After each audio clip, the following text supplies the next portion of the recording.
A Democratic group called The Bridge Project released a new ad about Donald Trump in the wake of what happened in Charlottesville and his both sides comment that he made repeatedly after the situation unfolded there.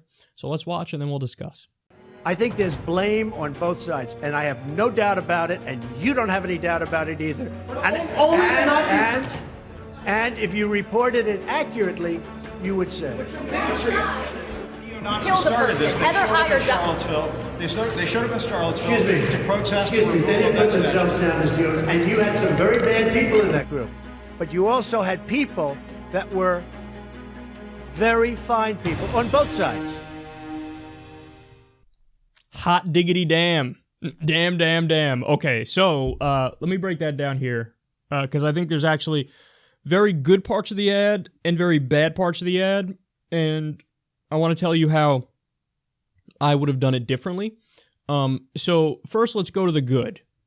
Is it fair game to, generally speaking, link Trump to the vicious white supremacist, white nationalist, alt-right protesters? Yes, that is. Totally. Because that was his initial response right after the incident happened. You know, he's on many sides, hate, bigotry, violence.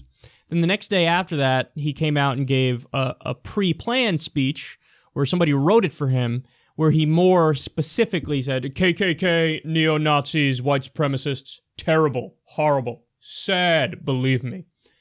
But then the day after that, he came out, and apparently he had enough. He went off script, and he started ranting yet again about both sides bear the blood, both sides, alt-right and alt-left.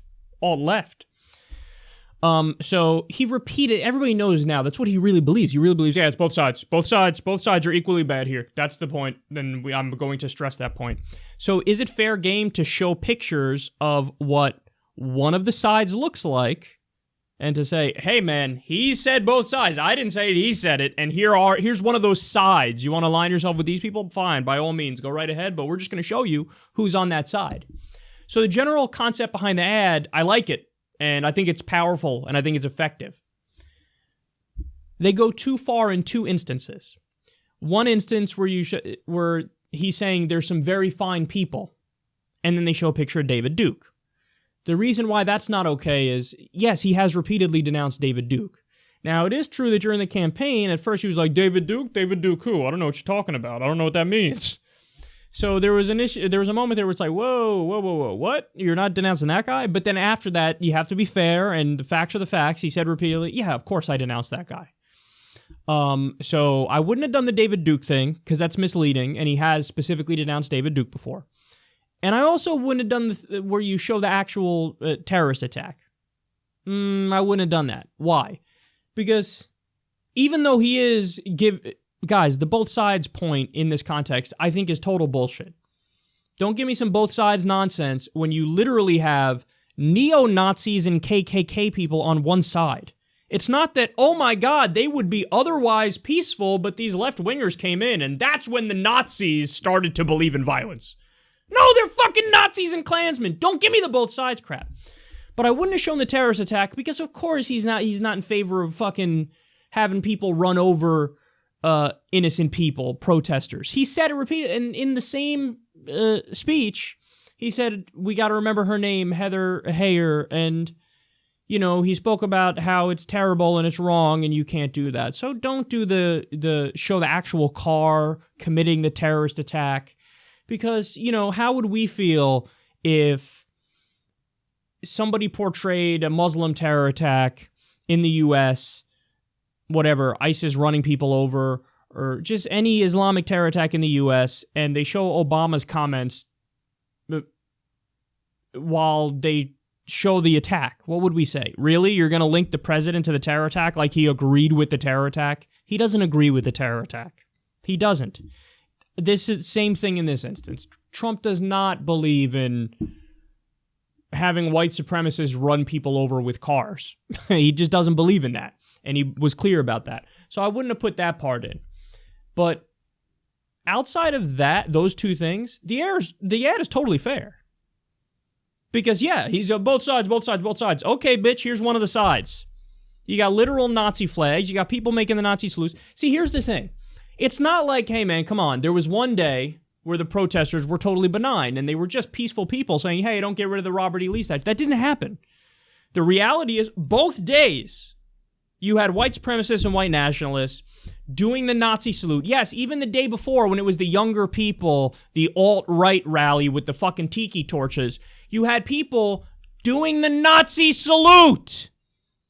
It's not like, hey, not all of them are bad. Really? Who's the good one doing the Nazi salute? And you say, well, not everybody did the Nazi salute. Well, as I said the other day, if you're at a protest and all of a sudden people around you, like they did that night, started chanting, Jew will not replace us, white lives matter, and you see many of them doing the Nazi salute, that's your cue to say, I'm going to leave now. I'm going to leave now. It's like if I was at a protest as a left-winger and people started chanting, Stalin is awesome. I'd say, you know what? No, he's not. I don't agree. I'm out. That's fucking crazy what you guys are saying. So don't absolve these people of their personal responsibility. They have to own their actions. Yes, you were at a fucking white supremacist rally. It's not an instance of, hey, yeah, both sides. It's equal. It's a definition of a false equivalence. To act like the counter-protesters are as bad as the protesters. Now, again, I'm going to make this point for the 9,000th time. Stop bringing up, the Milo riots in response to this. This isn't the fucking Milo riots. In that instance, what did I say? Hey, man, Antifa are 100% wrong. What they're doing is violence here, totally unmerited. The guy Milo should have the ability to speak in front of people without being fucking silenced and censored and banned. Crystal clear on that. I said the left wing is to blame here. This is not that instance. This is the right. This is neo-Nazis, white supremacists, Klan members. They're making it super clear. And this jackass goes out there, both sides. Both sides. Not both sides. This is not an instance of both fucking sides. So to show one of the sides and show his comments saying, yeah, both sides are to blame, totally fair game. Totally fair game. It's not equal. There's nothing equal here. So, that is a good ad. Now, as a final point I want to make, the Democrats need to be careful. Because, look, while this is, keep it real, this is a political opportunity, 100%. What the fuck is going on here? Sorry, my computer was acting up. This is a political opportunity for the Democrats, 100%. It's a tragic, tragic situation. But let's be honest, this is an area where the Democrats are going to go, we could score political points here. It's disgusting, but it's the way the system works, it's the way the world works, and that's how they're going to respond. I think they need to be careful. While this ad was fair game to say both sides, show him saying both sides and then show one of the sides, other than the two parts that I think go too far, but in the broader scope of things, you're going to have to pump your brakes on stuff like this. Because ultimately, if you keep harping away on this, it's distracting from things you really should be talking about just as much, if not more. Namely, the economy and getting people jobs, increasing wages, fixing income inequality, healthcare. Healthcare is so important, education, ending the wars.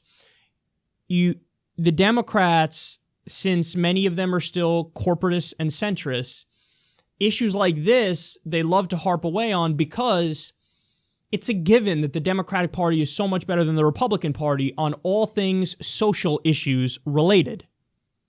They're just better. They're just better when it comes to social issues. They're more in favor of people, doing what they want. They're not homophobic. They're not anti-black. They're not, you pick it. They're more soft on drug crimes. They want to lessen the punishments, not make them worse. So we know the Democrats are better on social issues. But what the Democrats are going to do is they're going to want to keep talking about the social issues because they win on those issues and because they're so much better than the Republicans. But if they do that and they stress that too much, they're doing that because they are distracting from the fact that they don't have much of a difference on economic issues. They don't have much of a difference in other areas. They're going to keep the wars going just like the Republicans are. So like, hey, let's not talk about that. Let's talk about the areas where we're better. Well, why not be better across the board? And yes, push for Medicare for all. And yes, push for free college. And yes, push to end the wars and all that stuff. It's because they're going to use this and latch onto it so they don't have to talk about other very serious issues. And this is like what they did with the Russia issue, I guess we could call it. What they did on Russia was they would harp away on that when there's really nothing there in terms of, oh, Trump's a Kremlin puppet. No, he's not. That's just a stupid thing to say. It's not true. But they would harp away on that because there are no consequences in terms of policy. And to the extent there are, they would be the Democrats doing more sanctions and being more hawkish against Russia. So there's nothing there that's going to piss off their donor base. But if they were to really fight the Republicans on healthcare and education and wages, then you really have to fight the Republicans and your donor base. They don't want to do that, so they would harp away on issues where they don't piss off their donors. So the Democrats need to be careful here that they don't basically harp away on this issue until it gets so tiresome and the American people are like, yeah, we get it, but what else? So that's the word of warning, but overall a decent ad. 2 parts it goes too far, but the general concept behind it, spot on. You're swinging a hammer at his kneecaps, and it's fair game.